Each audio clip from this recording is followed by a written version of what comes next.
कि डिस्कवरी वाले अभी 4-5 दिन पूर्व भी आकर के 5 दिन तक गए, इसकी खोज करते रहे। अच्छा। तो वो 370 मीटर तक उन्होंने बताया हम है। तो यहाँ पर जब पांडव लोग वनवास के समय पर थे तो पांडव लोग यहाँ पर आए, तो द्रौपदी को प्यास लग गई और द्रौपदी मूर्छित हो गई। जब मूर्छा खा करके द्रौपदी गिर गई तो भीम ने कहा कि बताइए, मैं 10,000 हाथी का बल रखने वाला भीम, हमारे होते हुए पांचाली के प्राण चले जाएं, कंठ अवरोध होने लगा। तो भीम ने वज्र का गदा का प्रहार किया। जब गदा का प्रहार किया तो भगवान नारायण जल के रूप में प्रकट हो गए, क्योंकि भगवान नारायण हमेशा सत्य के साथ रहते थे। पांडवों के साथ में हमेशा भगवान रहे। पद्म पुराण में इसका वर्णन है। तो आपने देखा है कि इसका नीला जल है, बिल्कुल नीला है। क्योंकि इसलिए नीला है क्योंकि भगवान जल के रूप में प्रकट हो गए थे। और जब जल प्रकट हो गया, रास्ता नहीं थी, तो अर्जुन ने बाण का प्रहार किया तो रास्ता हो गई। पांडवों ने खूब जल का पान किया, पांचाली को कराया। गुफाएं भी हैं यहाँ पर, 6 माह तक उन्होंने वास भी किया, ऐसा उल्लेख है शास्त्र में। और ये तो हो गया पौराणिक।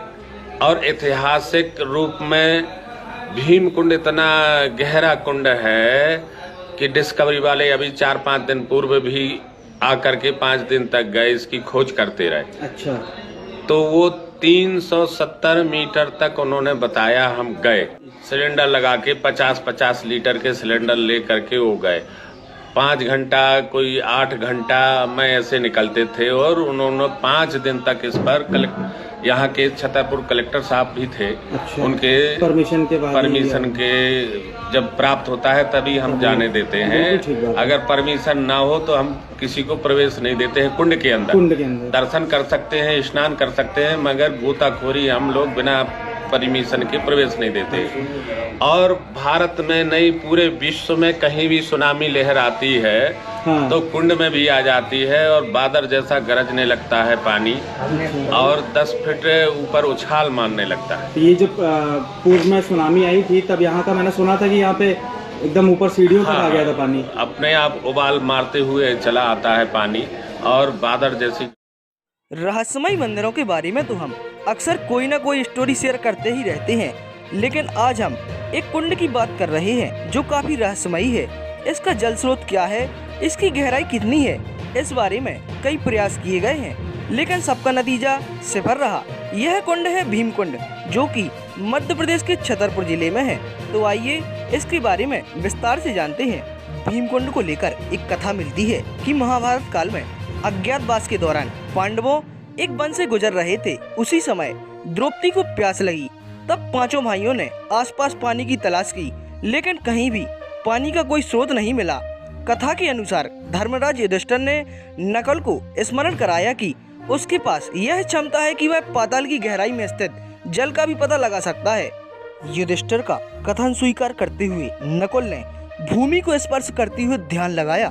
नकुल को पता चल गया कि किस स्थान पर जल स्रोत है, लेकिन जल कैसे मिले यह समस्या जस की तस थी।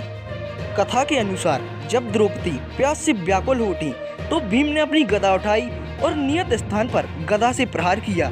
भीम की गदा के प्रहार से भूमि की कई परतों में छेद हो गया और जल दिखाई देने लगा, लेकिन भूमि की सतह से जल स्रोत लगभग 30 फीट नीचे था।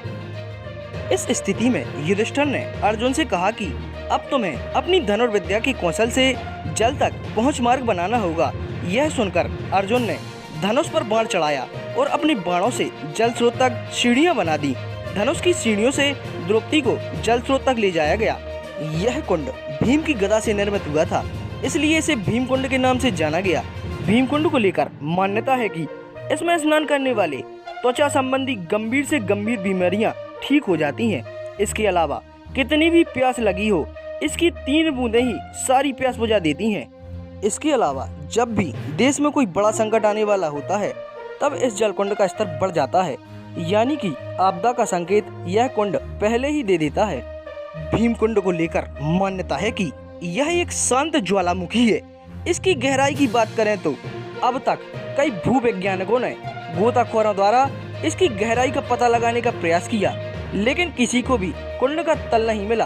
कहा जाता है कि कुंड की 80 फीट की गहराई में तेज जलधाराएं प्रवाहमान है, जो शायद इसे समुद्र से जोड़ती हैं। ऐसे ही रोचक एवं रहस्यमयी जानकारी के लिए हमारे चैनल को सब्सक्राइब जरूर करें।